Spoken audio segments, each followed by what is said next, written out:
بسم اللہ الرحمن الرحیم۔ بسم اللہ الرحمن الرحیم۔ مختصر مسائل زکوٰۃ، حصہ سوم۔ وہ لوگ جن پر زکوٰۃ حرام ہے۔ نمبر 1، غنی اور مکتسب، تندرست کما سکنے والا۔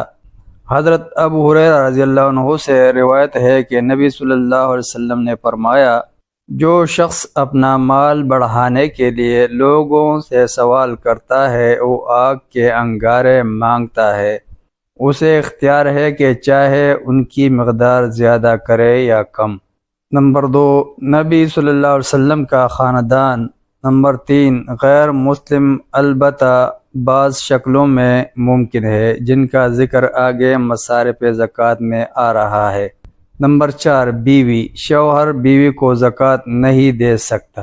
نمبر 5، آباء و اجداد اور اولاد و احفاد کو زکوٰۃ نہیں دی جا سکتی۔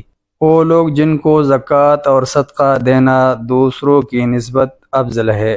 نمبر 1، شوہر۔ نمبر 2، والدین اور اولاد کے سوا دوسرے رشتہ دار، کیونکہ نبی صلی اللہ علیہ وسلم نے فرمایا ہے، سب سے افضل صدقہ وہ ہے جو کسی تنگ دست رشتہ دار پر کیا جائے۔ زکوٰۃ کے مصارف و مقامات۔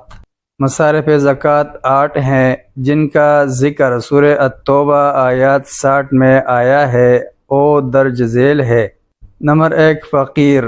نمبر 2، مسکین۔ یہ دونوں باہم قریب ہی ہیں، حتیٰ کہ ان کا ایک دوسرے پر بھی اطلاق ہوتا ہے، تاہم دونوں میں یہ بات قطعی ہے کہ جو شخص حاجت مند ہو اور ضروریات زندگی کو پورا کرنے کے وسائل سے محروم ہو، اسے فقیر و مسکین کہا جاتا ہے۔ فقیر سے مسکین قدر بہتر حیثیت رکھنے والا ہوتا ہے، اور وہ دست سوال بھی دراز نہیں کرتا، اور نہ ہی اپنی شکل ایسی بناتا ہے کہ لوگ اسے کچھ دیں، جیسا کہ صحیح بخاری و مسلم کی ایک حدیث سے پتہ چلتا ہے۔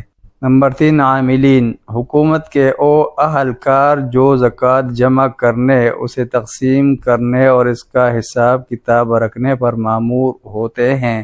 ان کی اجرت یا تنخواہیں مال زکوٰۃ سے دی جا سکتی ہیں، اور ان کے لیے حلال ہے، چاہے وہ مالدار ہی کیوں نہ ہوں۔ البتہ نبی صلی اللہ علیہ وسلم نے اپنی ذات اور اپنے خاندان بنی ہاشم پر اس مد میں بھی زکوٰۃ منع قرار دی ہے۔ نمبر 4، مؤلفۃ القلوب۔ نمبر 1، وہ کافر جو اسلام کی طرف کچھ مائل ہو اور اس کی مدد کرنے سے اس کے مسلمان ہو جانے کی توقع ہو۔ نمبر 2، وہ نو مسلم افراد جنہیں ایسی امداد اسلام پر مضبوط کر دینے کا باعث بن سکتی ہو۔ نمبر 3، وہ افراد جنہیں امداد دینے کی صورت میں یہ امید ہو کہ وہ اپنے علاقے کے لوگوں کو مسلمانوں پر حملہ اور ہونے سے روکیں گے، یوں مسلمانوں کو کفار سے تحفظ حاصل ہوگا۔ احناف کے نزدیک یہ مصرف ختم ہو گیا ہے، لیکن یہ بات صحیح نہیں۔ حالات کے مطابق ہر دور میں اس مصرف پر زکوٰۃ کا پیسہ خرچ کیا جا سکتا ہے۔ نمبر 5، گردنیں آزاد کرانا۔ غلام آزاد کرانے کے لیے زکوٰۃ کا پیسہ خرچ کیا جا سکتا ہے، وہ مکاتب ہو یا غیر مکاتب۔ امام شوکانی کے نزدیک اس میں کوئی فرق نہیں۔ نمبر 6، غارمین۔ وہ مقروض جو اہل و عیال کے نان و نفقہ کے سلسلہ میں زیر بار ہو گئے ہوں، اور قرضہ ادا کرنے کے لیے نہ نقد رقم ہو نہ کوئی چیز کہ جسے بیچ کر قرض ادا کر سکیں۔